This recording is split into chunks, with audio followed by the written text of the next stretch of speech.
Hey, what's up? I don't know why my podcast videos are getting more popular than when I actually play a video game. I guess it's just because I'm not playing the major stuff, but that's actually what I wanted to talk about today. I wanted to talk about how to, I guess, diversify your channel, be it whether it's a streaming site like Twitch or a video sharing site like YouTube. It's something that's really difficult to do unless you get really lucky. Being popular on these sites is very RNG dependent. There are some things that you can control, but a lot of it is just, at least in gaming, a lot of it is just random chance. The only thing you really have control over is, if a new game comes out, I'm sure you've noticed, if you look at my most viewed videos, a lot of those videos I made very shortly after the game came out. Like I have some of the Bloody Palace. I have that Bloody Palace run of DMC4. That, as far as I know, that was one of the first completed runs that was on YouTube at the time, because back then there were no Minecraft Let's Players. There were none of the fake reviewers. Pretty much the only clips you really got on YouTube at that time was pretty much just straight gameplay footage, which is 90% of what I do. But one of the things I've seen people ask me about this a lot. I have over 7 million views on this channel, which is a lot considering the games that I play. I mean, obviously, there's games that are much more popular that garner more viewership just because they have larger fan bases. But one of the things I recommend doing for people who are starting out is to diversify what you upload. I've talked about this before, but if you do high-level gameplay, there's pretty much a certainty that you're going to get typecast. And by that I mean, once you start playing those games, especially if it's on a stream, if you're doing a speed run, you're doing some kind of challenge run, like the stuff that Clip and Omega put up, or solo runs and stuff. People always expect you to play those, and they don't have much interest in what else you do. What I recommend doing, I kind of just did this unintentionally when I started, is just diversify what you upload. If when you're starting out, you're rotating in several games and not just one game, or in some cases one series, like as you can see here, the vast majority of the games in this little picture here have been featured on this channel at some point. I can probably list them off, but you just need to cycle things in. Like what I've been doing recently, as you know, right now, it's kind of a dry period for Musou games. DW8 Empires came out, but the only thing that I would really record in that is the new movesets, which I might go ahead and do later this week. Actually, they have all of the new movesets available on the free-to-play version, and as you may already know, the customization DW8 Empires is shit. Apparently you can add elements onto the weapons or abilities, but you don't have any control what goes on it.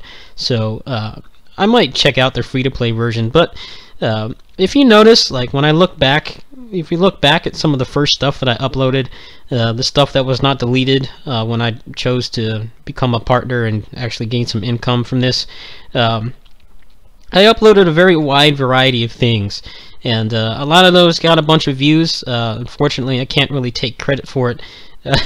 They got a lot of views because this channel is almost 10 years old. It turned 9 years old this year. I made it way back in 2005. Back then, there was not much of anything on the site. Pretty much all of the stuff that people come here for every day, the how-to videos, the Let's Plays, all the little homegrown indie shows and stuff, almost none of that was on here. It was almost all things that weren't supposed to be on here, full TV shows, soap operas, movies. There was very little original content, and I kind of just lucked out that I diversified what I uploaded. I put up a lot of things. I put up like random PS2 games, you know, obviously the Musou stuff, which is still getting views to this day. Devil May Cry 4 and the first and second Orochi were my first big, I guess you could say, breakout games that I kind of garnered popularity for. But unfortunately, I've still been typecast. I'm really grateful. I'm thankful that I have an audience that, even though it's pretty apparent, you know, when I'm not uploading some kind of Musou game, people lose interest, which is totally understandable. I mean, I go on Twitch. I'm no different. I go on Twitch and I watch somebody who, you know, is like a kick-ass speedrunner at one game, and they're learning a new game. I'm less inclined to look at it because I know they're not as good, and that's definitely the bane of anybody who uploads original high-level gameplay footage. But I just wanted to make this. I see people ask about it a lot, and people have been starting up YouTube channels, you know, inspired by other people. You know, some people just want to get in on the YouTube bucks. Some people just want to have a cool channel, you know, chronicling whatever they do in their, you know, gaming careers, which is pretty much what this channel is. There have been times in the past, Samurai Warriors 4 especially, where I feel pressured to play the games because I know they're the only thing that really garner me views, but for the most part, I upload whatever the fuck I want. And getting to that point when you're partnered, or even if you're not partnered, if you just have any kind of following at all, is really difficult. You can hear people like Lethal Frag talk about the difficulties he had. You know, he gets thousands of viewers every time that he streams, and he has who knows how many subscribers. He's making bank off Twitch, and even he had a hard time transitioning off his, you know, breakout game, which was The Binding of Isaac.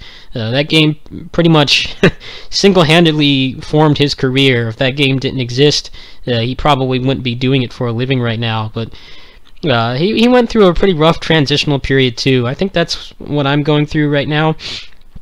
I try my best to keep things varied, but I understand the harsh realities. You know, it's just people come to you for one thing. You can't really prevent that. I mean, like I said, it's pretty natural.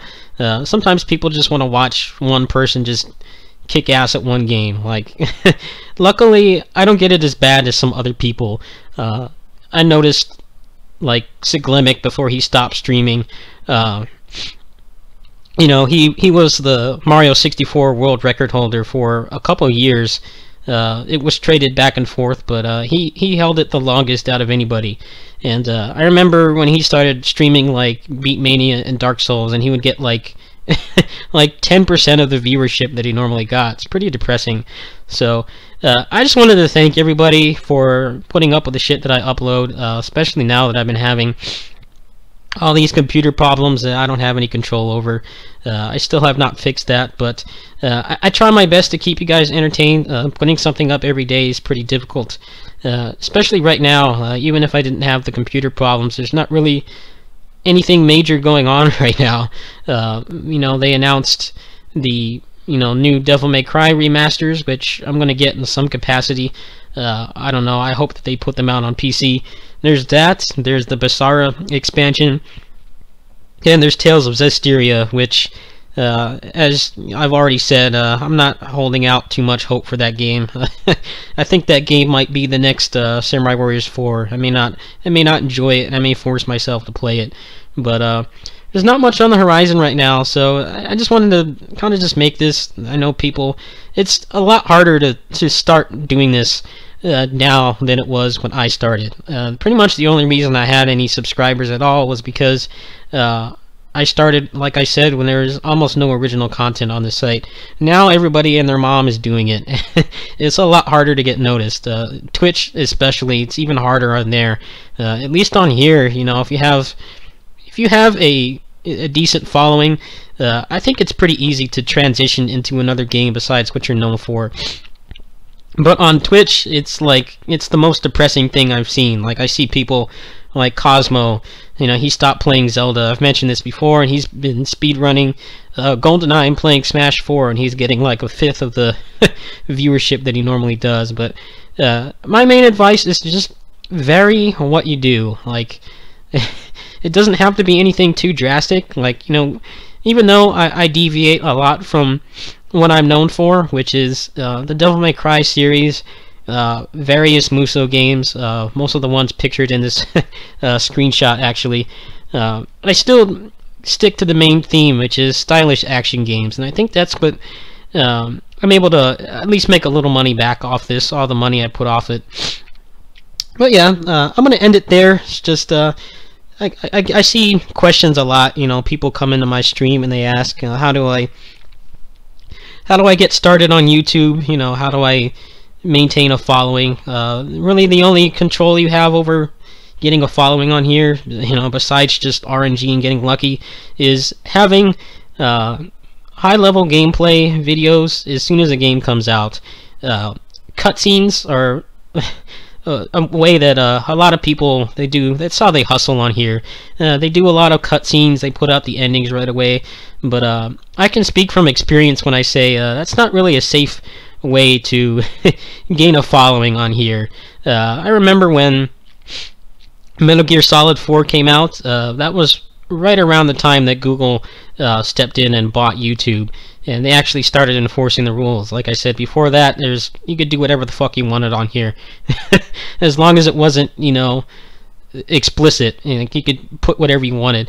I remember people were getting their accounts banned left and right for doing that. So it's just put out high quality stuff for new games when you can. That is the best way to build a following. At that point, just branch out, and, you know, try to branch out as much as you can, but try to stick to an original theme, whatever you were originally doing.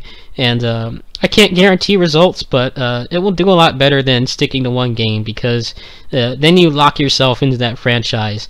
I'm lucky, you know, when I first started out, I had a very varied lineup of games, but I see people everywhere. You know, I go on Twitch and people say, you know, are you the Dynasty Warriors guy? And I kind of begrudgingly say yes, but I've had so much other stuff on here. But, you know, the fact that I branched out means that I can actually continue to entertain you guys with things outside of those Musou games, like right now when there's not really a whole lot going on. So I shall see you guys tomorrow. Tomorrow's probably going to be another Devil's Dare stream highlight. I actually did some routing, and I got to the last boss that I hadn't fought yet, and that one's actually going to be the fastest for speedrun. So if you guys are sick of seeing that game, you're in for a relief, because I don't have much to do in that game right now until the patch comes out. So I'll see you guys tomorrow. Let me know what you guys want to see in the meantime. Peace.